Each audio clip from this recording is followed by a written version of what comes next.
30%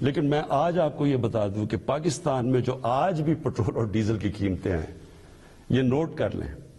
جب اپوزیشن والے یہ کہتے ہیں کہ جی اوہو بڑا مہنگا ہو گیا پٹرول اور ڈیزل، مجھے ذرا یہ بتائیں کہ وہ ان کے پاس اس کا کیا حال ہے؟ ہمیں باہر سے امپورٹ کرنا پڑتا ہے، تیل اوپر چلا جائے ہم اس کے بعد کیا کریں؟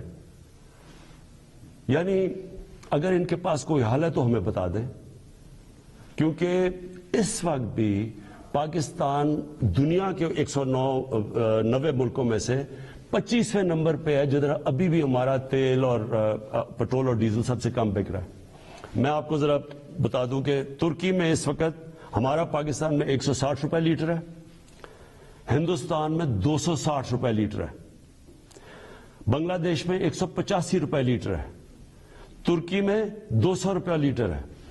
اور اگر ہم 70 ارب روپے کی ہر مہینے سبسڈی دیتے ہیں، یعنی گورنمنٹ سبسڈائز کرتی ہے، اگر ہم یہ نہ کریں 70 ارب روپے کا، تو آج پاکستان کے اندر پٹرول ہو 220 روپے لیٹر کا.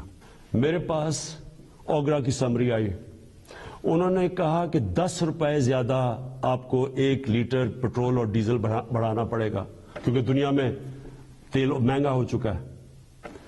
تو میں آج آپ کے سامنے بڑی خوشخبری سنانا چاہتا ہوں کہ بجائے 10 روپے بڑھانے کے ہم نے فیصلہ کیا ہے کہ 10 روپے پٹرول اور ڈیزل کو آج ہم کم کر رہے ہیں. اب پھر سے میں آپ کو بتاؤں کہ بجلی 60% امپورٹڈ فیول سے بنتی ہے، جو میں آپ کو پہلے بتا چکا ہوں.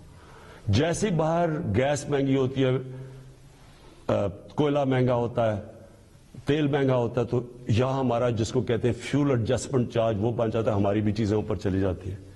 ہم نے یہ بھی فیصلہ کیا کہ ہم اپنے لوگوں کو اب اس سے بچائیں گے. اگر ڈیمز بنا لیتے پہلے تو پاکستان کو تو بڑی سستی بجلی ملتی تھی، کیونکہ پانی سے جو بجلی بنانی ہے وہ ہمارے لیے، ہمیں تو کوئی فرق ہی نہیں پڑتا کہ باہر مہنگائی ہو یا نہ ہو.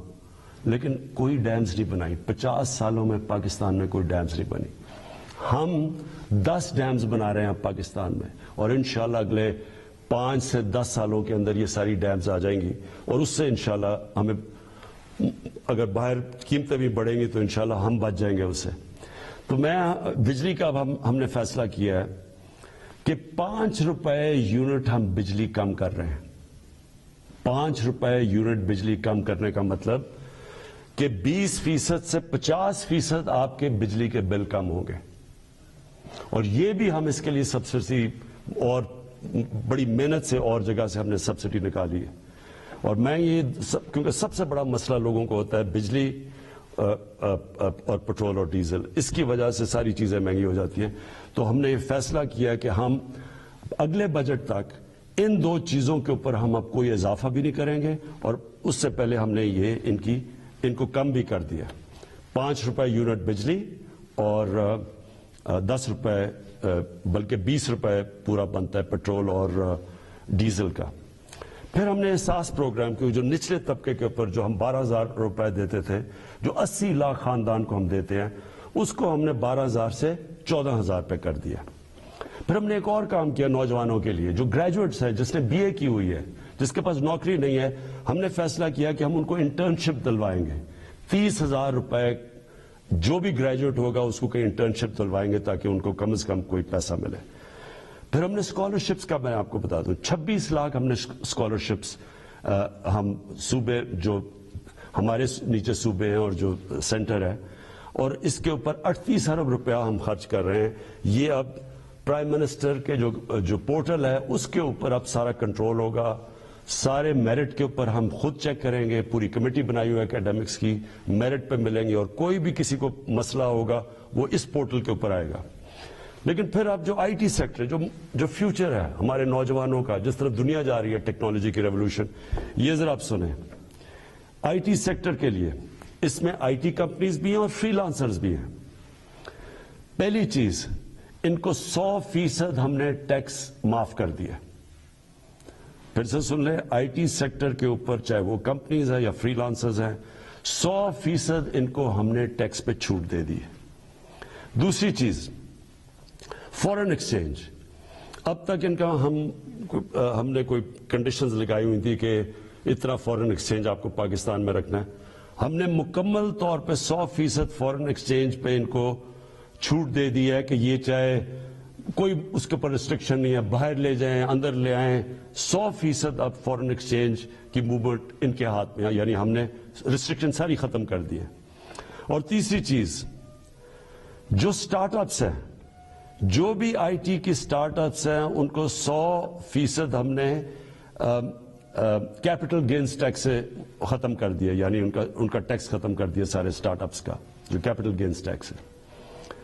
اس کے بعد انڈسٹریل پالیسی. اب یہ بھی پہلے ہم نے کنسٹرکشن پالیسی لے کے آئے تھے جس کی وجہ سے کنسٹرکشن میں پاکستان میں اٹھ گیا. اب ہم لے کے آ رہے ہیں آپ کے لیے انڈسٹریل پالیسی. انڈسٹریل پالیسی میں ہم کیا کر رہے ہیں کہ جو بھی انڈسٹری لگائے گا, جو بھی پیسے لگائے گا انڈسٹری کے اندر, اس سے کوئی سوال نہیں پوچھے جائیں گے. یہ ہم نے کنسٹرکشن میں بھی شروع میں یہ کیا تھا. اور جو سکھ انڈسٹری ہے اس کی ریوائول کے لیے ہم آپ کے سامنے پورا پروگرام ہے. ان کے لیے ٹیکس کی چھوٹ دیں گے ان کو. اس کے ساتھ انشاءاللہ کل میں لاہور کے اندر آپ کو پورا انڈسٹریل پالیسی کا پورا پیکج دے دوں گا. اور پھر تیسری چیز, جو اوورسیز پاکستانیز ہیں, جب بھی وہ پاکستان کی انڈسٹری میں انویسٹ کریں گے یا وہ پاکستان کے انڈسٹریلسٹ کے ساتھ جوائنٹ وینچر کریں گے, ان کو 5 سال کا ٹیکس ہالیڈے ہم نے کر دیا, 5 سال تک کوئی ٹیکس نہیں دیں گے. پھر ہمارا کامیاب پاکستان پروگرام ہے. سود کے بغیر قرضے دیں گے بزنس شروع کرنے کے لیے نوجوانوں کو, سود کے بغیر کسانوں کو دیں گے قرضے, سود کے بغیر وہ اپنی زمین پہ پیسہ خرچ کر رہے ہیں. اور پھر سستا سبسڈائز, بالکل جو غریب لوگ اپنا گھر بنانا چاہتے ہیں ان کو بالکل سستا قرضہ دیں گے. پھر اور یہ 407 ارب روپے کے قرضے ہیں جو یہ ان 3 ایریاز میں جائیں گے, لو کاسٹ ہاؤسنگ, گھروں کے لیے, کسانوں کے لیے اور بزنس کرنے کے لیے شہروں میں. 407 ارب کے قرضے یہ اگلے 2 سال میں ہم دیں گے. پھر آخری 2 چیزیں ہم نے, مجھے بڑا فخر ہے کہ ہم نے بڑی مشکلوں سے پاکستان میں بینکوں کو راضی کیا, ان کے لیے ان کے سارے جو آسانیاں پیدا کی, سبسڈائز کیا کہ بینکس چھوٹے لوگوں کو قرضے دیں. ابھی تک تنخواہ دار لوگ وہ ابھی تک ان کو بینک قرضے نہیں دیتے تھے. کمزور یعنی جو مزدور ہوتے ہیں, ویلڈر ہوتے ہیں, وہ کام کرنے والے, ان کی سوچ بھی نہیں سکتے اپنے لیے گھر بنانا. بڑی ہمیں 1 سال لگایا, ہم نے پوری ان کے لیے آسانیاں پیدا کی, گورنمنٹ نے سبسڈائز کیے قرضے, آسانیاں پیدا کی تاکہ اگر ایک آدمی اپنے گھر میں جو ایک کرائے کا گھر لیتا ہے, جو کرائے کے اوپر پیسے دیتا ہے, اسی پیسوں کی وہ قسطیں بن جائے اور اس کا اپنا گھر ہو جائے. تو مجھے بڑی خوشی یہ ہے کہ بینکوں نے اب تک اس میں 150 ارب روپے کے لو انکم غریب لوگوں کی جن کی آمدنی نہیں ہے ان کو دے چکے ہیں اپروولز, جس میں 50 ارب روپیہ ان گھروں کے لیے دے چکے ہیں, یعنی وہ کام شروع ہو گیا, گھر بننے شروع ہو گئے. اور آخر میں صحت کارڈ میں, مجھے سب سے زیادہ فخر یہ ہے کہ ہمارے جو صوبائی چیف منسٹرز تھے ان سب کو میں نے آگاہ کیا کہ یہ سب سے بڑی نعمت ہے ایک غریب گھرانے کے لیے کہ اس کے پاس ہیلتھ انشورنس ہو. جب بھی وہ ایک کوئی گھر میں بیماری ہو تو ان کو یہ خوف نہ ہو کہ ہم ہاسپٹل میں جا کے اپنا علاج نہیں کروا سکیں گے. اور پھر وہ کئی دفعہ گورنمنٹ ہاسپٹلز میں جاتے ہیں تو وہاں ڈاکٹرز نہیں ہوتے, اور خاص طور پہ دیہاتوں کے اندر ڈسٹرکٹس میں ڈاکٹرز نہیں ہوتی, نرسز نہیں ہوتی, اور وہ سارے شہروں میں آتے ہیں, دھکے کھاتے ہیں. یہ جو صحت کارڈ ہے یہ پاکستان کی تاریخ میں نہیں, یہ شاید ڈیولپنگ ورلڈ میں بھی, بلکہ ڈیولپڈ ورلڈ میں بھی اس طرح کا کہ آپ نے ہر گھرانے کو, ہر جو ہمارے صوبے ہیں سندھ کے علاوہ, کیونکہ پروونشل گورنمنٹس اس کا پیسہ دے رہی ہیں, ہر گھرانے کے لیے ہم انشاءاللہ مارچ کے آخر تک پنجاب میں ہر گھرانے کے پاس صحت کارڈ ہوگا. ہر خاندان 10 لاکھ روپے تک کسی بھی ہسپتال میں جا کے علاج کروا سکتا ہے. یہ ضروری ہے سمجھنا. پہلے تو ہوتا تھا گورنمنٹ ہاسپٹل, اب وہ پرائیویٹ ہاسپٹل میں جا کے علاج کروا سکتا ہے. اور ہر گھرانے کے پاس یہ صحت کارڈ ہوگا، اور انشاءاللہ یہ پورا ایک ہیلتھ سسٹم بن رہا ہے پاکستان میں۔ ابھی سے چھوٹے چھوٹے ہاسپٹل دیہاتوں میں جانا شروع ہو گئے ہیں، کیونکہ دیہاتوں میں ہمارے گورنمنٹ ہاسپٹل میں ڈاکٹرز نہیں ہوتے کئی دفعہ، تو پرائیویٹ سیکٹر جانا شروع ہو گیا۔ اور میری یہ خواہش تھی کہ پاکستان میں ایک پورا جال بچ جائے ہاسپٹلز کا، تو گورنمنٹ کے پاس تو کبھی بھی اتنا پیسہ نہیں آنا تھا، تو اب پرائیویٹ سیکٹر کے لوگ خود جائیں گے، کیونکہ اب ہیلتھ کارڈ ہوگا، غریب سے غریب گھرانے کے پاس بھی ہیلتھ کارڈ ہوگا، اور اگر ان کو گھر میں کوئی بیماری ہو وہ جا کے پرائیویٹ ہاسپٹل میں بھی اپنا علاج کروا سکتے ہیں۔ یہ میں سمجھتا ہوں کہ ہم نے جو ہماری 3.5 سال کی حکومت ہے، یہ سب سے بڑا کام ہے، کیونکہ جب کوئی گھر میں ایک بیماری ہو اور آپ کے پاس پیسہ نہ ہو تو اس سے زیادہ ایک خاندان کی بے بسی کا عالم نہیں ہوتا۔ میں آخر میں آپ کے سامنے، اپنی قوم کے سامنے یہ کہنا چاہتا ہوں کہ مجھے پتہ ہے یہ مشکل حالات ہیں، مجھے پتہ ہے کہ ہم نے یہ جو 3.5 سال گزارے ہیں، کبھی ایک مشکل سے نکلتے تھے، پھر دوسری مشکل، کبھی پلوامہ ہو گیا تو کبھی کرونا ہو گیا، اور اس کے بعد پھر مسئلے، اور اب یوکرین کا مسئلہ آ گیا۔ لیکن یہ میں آج آپ کو کہتا ہوں کہ سارا وقت میری اور میری حکومت صرف ایک چیز سوچتی ہے کہ ہم آپ کے اوپر کس طرح یہ جو آپ کے اوپر بوجھ پڑا ہوا ہے یہ ہم کیسے کم کر سکتے ہیں، اور انشاءاللہ یہ جب ہم اس سے نکلیں گے، اور جس طرح ماشاءاللہ ہمارا ملک صحیح راستے پہ چل پڑا ہے، اکانومی صحیح راستے پہ چل پڑی ہے، بلومبرگ ویسے میگزین جو کہ دنیا کی اکانومیز کا جائزہ لیتی ہے، اور پھر IMF جس نے ابھی رپورٹ میں کہا ہے کہ پاکستان کی جو گروتھ ہے، جو ان کی دولت میں اضافہ ہے، جو ہوتا جا رہا ہے، وہ اب یہ صحیح راستے پہ، اور یہ سسٹینبل ہے۔ یہ بہت بڑی چیز ہے کہ ایک مشکل وقت سے نکل کے آج پاکستان صحیح راستے پہ نکل چکا ہے۔ پاکستان پائندہ باد۔ وزیر اعظم پاکستان عمران خان قوم سے خطاب کر رہے تھے، بڑے اعلانات کیے ہیں انہوں نے۔ پیٹرول ڈیزل میں فی لیٹر 10 روپے سستا کرنے کا انہوں نے اعلان کیا ہے، بجلی فی یونٹ 5 روپے سستی کرنے کا اعلان کیا ہے، اور کہا ہے کہ اگلے بجٹ تک پیٹرول ڈیزل بجلی مہنگی نہیں کریں گے۔ IT سیکٹر پر 100% ٹیکس چھوٹ دے دی گئی ہے۔ وزیر اعظم عمران خان نے قوم سے خطاب کرتے ہوئے جو موجودہ مسائل ہیں ملک کے، ان پر بھی روشنی ڈالتے ہوئے کہا کہ مہنگے تیل کا مسئلہ ضرور ہے، اس مسئلے کا اگر کوئی حل ہے تو وہ اپوزیشن دے۔